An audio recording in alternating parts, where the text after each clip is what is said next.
Hello, iyi ni Shyazo Trading. Sujya wibaza impamvu umwana w'imyaka 20 cya 19 muri Nigeria cyangwa muri Kenya naha mu Rwanda bizi mu bujya mubabona. Ashaka gukora amafaranga aruta umushahara w'umuntu ahembwa ku kwezi. Reka nkwereke impamvu 5 zishobora gutuma ujoininga cryptocurrency nonaha. Ukeneye ibintu bitatu. Ukeneye telefone, ukeneye internet hamwe n'ubumenyi. Ubumenyi buraha Shyazo Trading. Impamvu ya kabiri, watangirana amafaranga n'ibihumbi 8, 10, 20, 30 bitewe n'abifite. Impamvu ya gatatu, isoko rya crypto rigenda amasaha 28 kuri 28, iminsi 7 ku minsi 7 cyangwa se icyumweru ku cyumweru, umunsi ku munsi.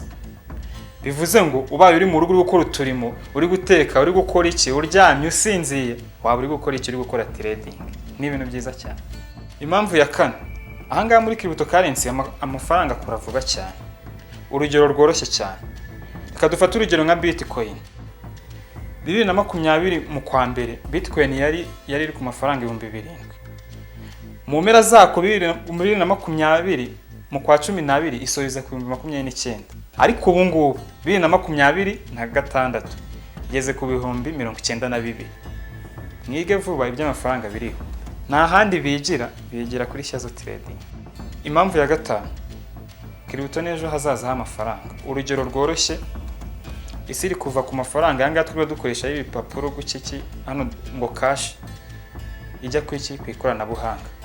Ikindi nanone wibuke ko amabanki menshi izi twiba twumva za BNN n'izindi zitandukanye zo kwisi zitandukanye, zose ziri kugenda ziyoboka ifaranga ry'ikorana buhanga.